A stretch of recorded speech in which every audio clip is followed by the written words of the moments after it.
help you in management and in leadership. Now, it's not just me saying it.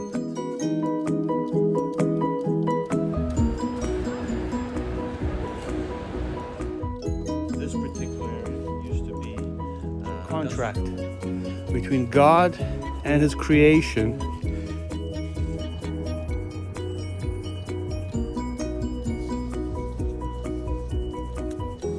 So let us begin. Right. So we're reading a story, or actually, we're looking at Proverbs, an introduction to Proverbs.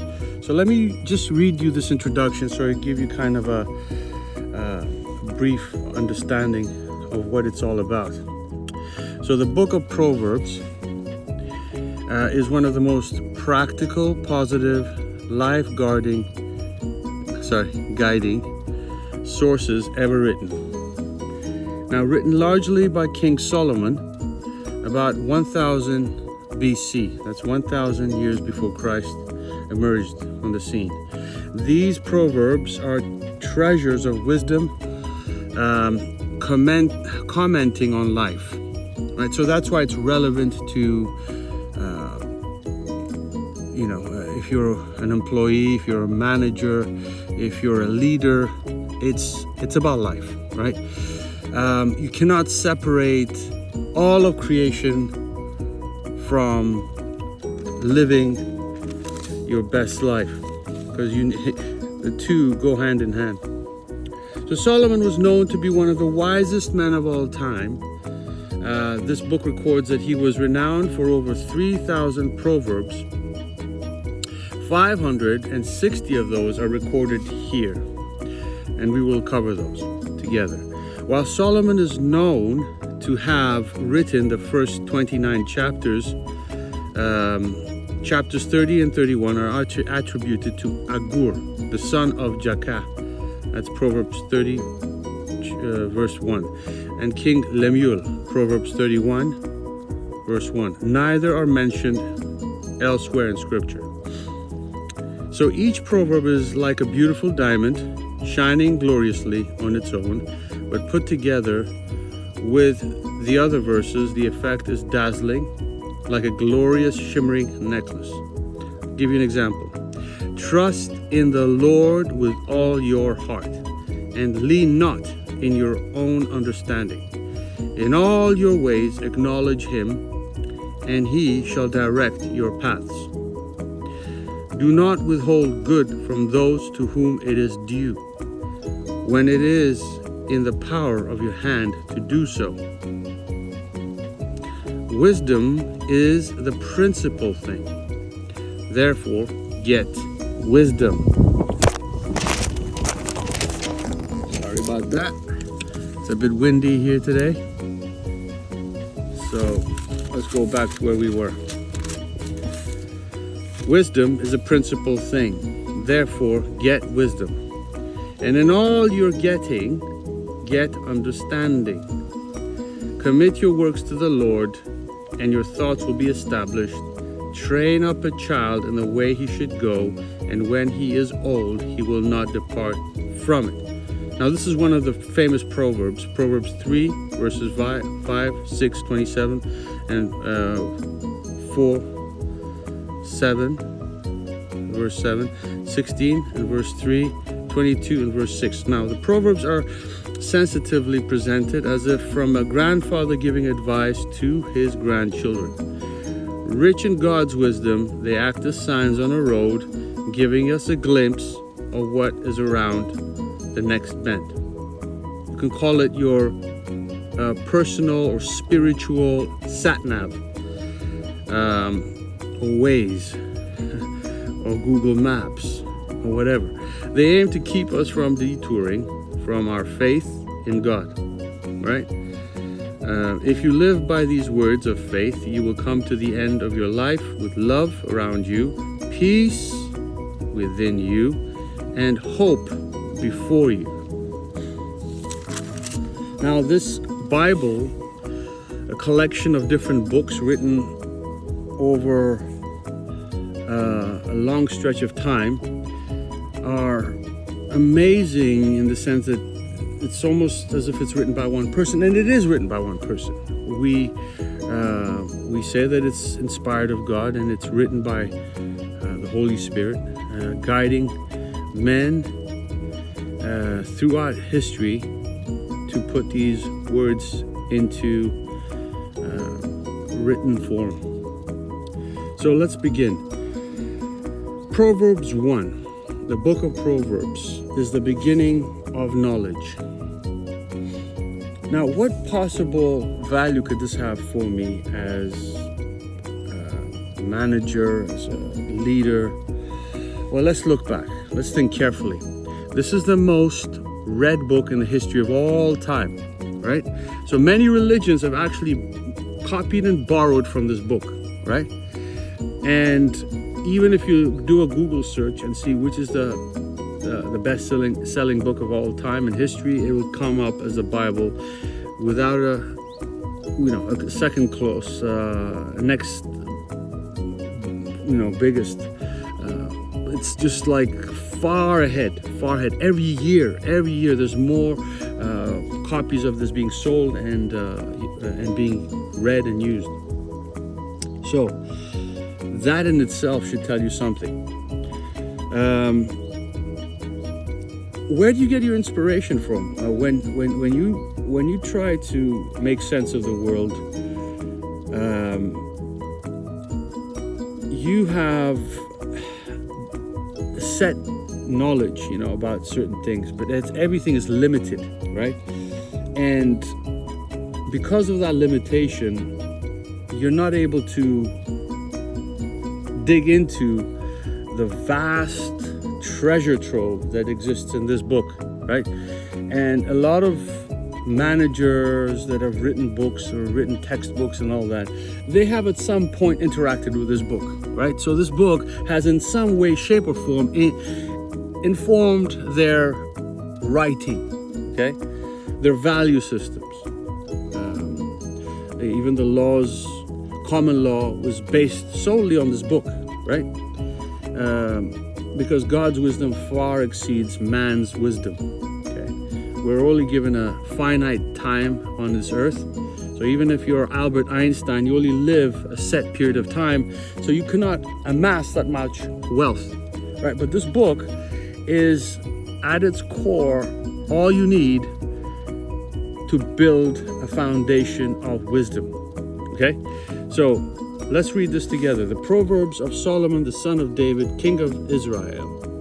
To know wisdom and instruction, to perceive the words of understanding, to receive the instruction of wisdom, justice, judgment, and equity, to give prudence to the simple, to the young man, knowledge and discretion. A wise man will hear and increase learning, and a man of understanding will attain wise counsel. To understand a proverb and an enigma, the words of the wise and their riddles. The fear of the Lord is the beginning of knowledge, but fools despise wisdom and instruction. Shun evil counsel. So that's the subheading. My son, hear the instruction of your father, and do not forsake the law of your mother, for they will be graceful ornaments on your head and chains about your neck. My son, if sinners entice you, do not consent. If they say, come with us, let us lie in wait to shed blood. Let us lurk secretly for the innocent without cause. Let us swallow them alive like Sheol, which means hell, and whole, like those who go down to the pit. We shall find all kinds of precious possessions. We shall fill our houses with spoil. Cast in your lot among us. Let us all have one purse. My son, do not walk in the way with them. Keep your foot from their path. For their feet run to evil, and they make haste to shed blood. Surely in vain the net is spread in the sight of any bird. But they lie in wait for their own blood. They lurk secretly for their own lives. So are the ways of everyone who is greedy for gain. It takes away the life of its owners. Another subheading, the call of wisdom. Are you called to wisdom? Right? A lot of people are interested in riches, but they don't want wisdom. Now, riches without wisdom leads to problems. We'll find out why. Wisdom calls aloud outside. She raises her voice in the open squares. She cries out in the chief concourse, at the openings of the gates in the city. She speaks her words. How long, you simple ones, will you love simplicity? For scorners delight in their scorning, and fools hate knowledge. Fools hate knowledge. Turn at my reproof. Surely I will pour out my spirit on you. I will make my words known to you, because I have called and you refused. I have stretched out my hand and no one regarded. Because you disdained all my counsel and would have none of my reproof, I also will laugh at your calamity. I will mock when your terror comes. When your terror comes like a storm and your destruction comes like a whirlwind, when distress and anguish come upon you, then they will call on me, but I will not answer. They will seek me diligently, but they will not find me, because they hated knowledge and did not choose the fear of the Lord. They would have none of my counsel and despised all my reproof. Therefore, they shall eat the fruit of their own way and be filled to the full with their own fancies. For the turning away of the simple will slay them, and the complacency of fools will destroy them. But whoever listens to me will dwell safely and will be secure without fear of evil. Right. So let's unpack this together. It's talking about knowledge, the beginning of knowledge. Now, not many people think about, where does this come from? Where did this idea come from? Nobody asks those questions anymore. In fact, I remember whilst I was giving a lift as an Uber driver to this really wealthy gentleman. He was living in a very affluent part of the West Midlands. If you've heard of it, it's called Sutton Coldfield. It was a gated mansion, literally. It was like you had to press a button, and then the gates opened, and you drove into this, driveway, and it's a massive house, And I remember the question that he asked me, because he heard the radio and it was playing Christian music, and he looked, he thought it was all funny. He was like, "Why do you believe this drivel? Didn't Shakespeare write the Bible or something?" And I was like, "No, Shakespeare did not write the Bible. Shakespeare read the Bible, but he did not write the Bible." So this guy was very successful. He had money, he had influence, he had done all the things that people look up to. But the reality is, his awareness or his knowledge was limited and confined to only that space of what he does best, right? Where he gets his money from, where he gets his living from. So it's important to ask these questions, where does this knowledge come from? You see? And asking good and smart questions can get you good answers, and lead you in the paths of wisdom. So first thing is, of course, start with knowledge. Begin asking the right questions. As a manager, it's important. You can get trapped in thinking that you know more than you do. And when you're dealing with human resources, it's very complicated. So you need to have a good knowledge base to understand people, right? So, I mean, psychology, all of these things come from essentially this book. This is the source of all knowledge that can be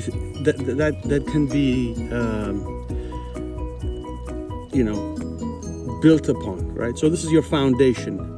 From this, then you build up on, and then you study doing various things, various disciplines, but you need a foundation. So this is why it's a core knowledge, is beginning with the Bible, beginning with seeking out a higher basic knowledge that everything started from. Universities had to start from somewhere, right? They were looking for explaining the world and explaining or trying to understand how God or divine entity created the world, created the universe, right? So from Kepler to Galileo, that's what they're doing, right? So since the 1800s, a lot of so-called philosophers started confusing the language of truth. The language of truth is being just adulterated. People going to schools now, they really don't have a good grasp of knowledge, in the true sense. Unless you're rooted in the foundations of knowledge, which is the Bible, then you're limited in what your capacity for growth, your capacity for development is limited. So if you want to become a better manager, understand the foundations. You want to be a better leader, understand the foundations, right? All right, so it talks about fear of the Lord. Now you may think, why would I fear anything? I'm fearless. I don't fear the Lord. Well, let's put it this way. We all have a boss, right? Of some description. So if you don't fear your boss, the consequences are not very good for you, right? So just from that perspective, you can understand that you are not made by accident. God or somebody you call God created you for a purpose. And if you don't know what that purpose is, then you're literally blind, right?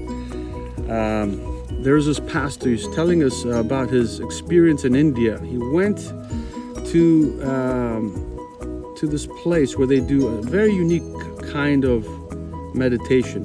You go to a room which is pitch black. Literally, you can't even see your hands in front of your face. Now there's a guide in this dark room, and what it does is it forces you to hear this guide's voice, because he's the only one that can lead you into the light.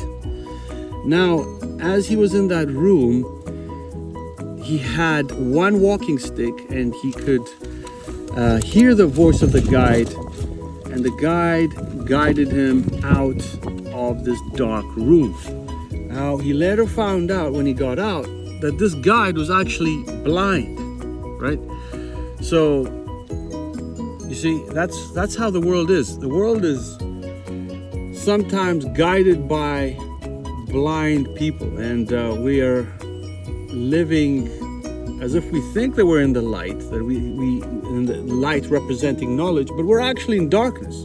We have no clue where to go or what to do. So if you're a manager and you are operating in darkness, right? So your capacity to manage and lead is like leading the blind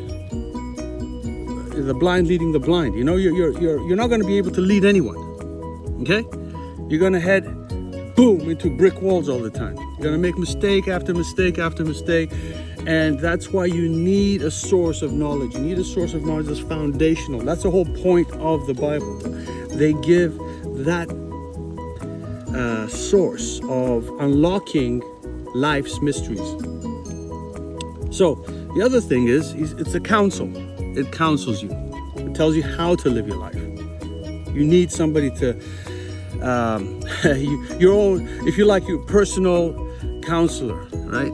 A guide to, like this person, this blind person in this dark room. You need somebody to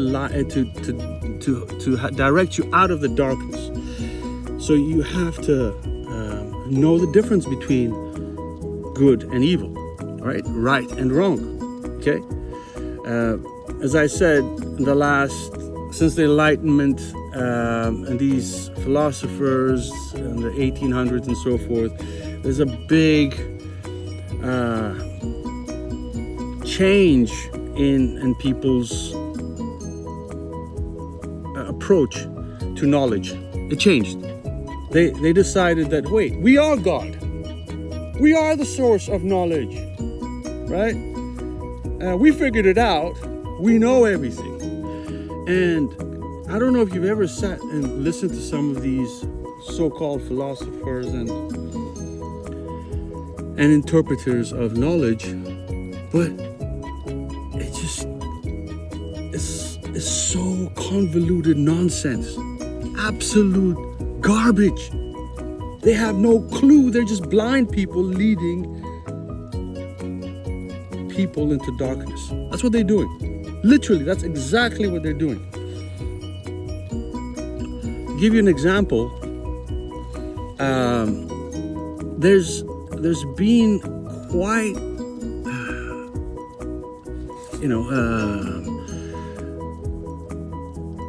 a search for trying to understand why the West has developed the way it has developed, right?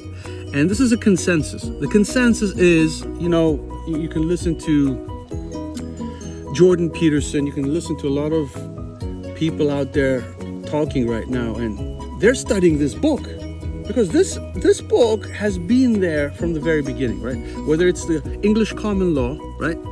Whether it's the way we do life in the West, has been informed by this book, okay?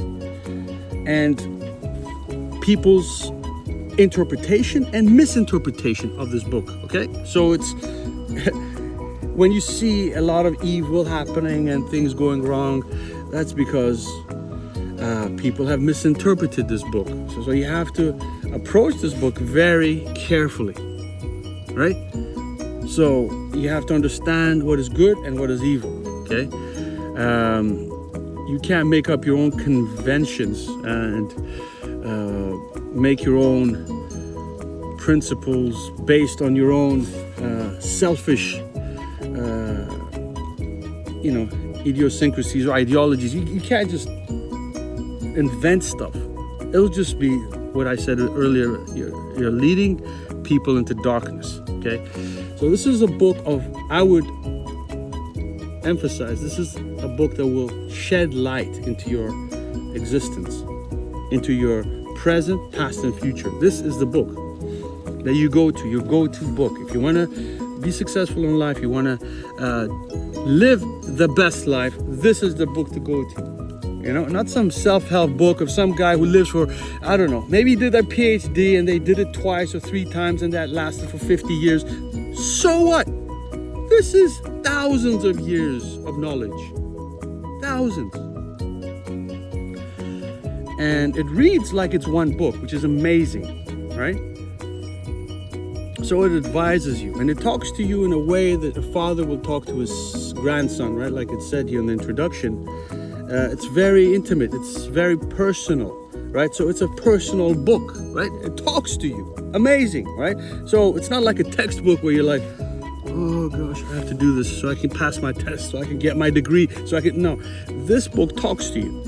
It actually talks to you, You won't believe me until you start reading it. So if you're reading it, it talks to you directly, tells you, my son. Tells you, my son, my daughter, right? And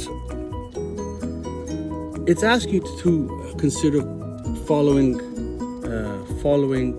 God's wisdom, right? It's a call of wisdom. Here it said, wisdom calls aloud outside. She raises her voice in the open squares. She cries out in the chief concourses, at the openings of the gates in the city. She speaks her words. How long, you simple ones, will you love simplicity? How long? It's not easy. You have to cultivate a pure heart. Right? God speaks to you only when you can cultivate a pure heart. That means there's a lot of things that are competing for knowledge and truth and understanding and getting closer to God. You know, we can talk about a myriad of things, you know, social media, you know, your need to feel wanted, to be approved, to be loved, and you think about sex, status, salary, all of these things which are competing for the truth, for knowledge, okay? And most of the time, you're probably in this dark space, thinking that you're going to get fulfillment from sex, status, salary, money, and winning at all costs and all of that. But it doesn't work. It just doesn't work. It's something that, it may annoy you sometimes, but you see people maybe honoring God in some way, you know, maybe a football player going like this or doing the cross or whatever. They're trying to tell us something. They're saying, I didn't do this on my own. I did this because I have a faith that transcends my own abilities. And that's what the Bible is here for. It's here to teach us the way we should walk. Not by sight, but by faith. So I hope it blesses you, and I hope you get a chance to read it for yourself and get the most out of it. Because every person will read the book, read the chapter, and come to a more personal understanding, which is a direct message from the Lord directly to you. So it's specific to you. He will speak directly to you if you read these Proverbs. Thank you. I hope this blesses you.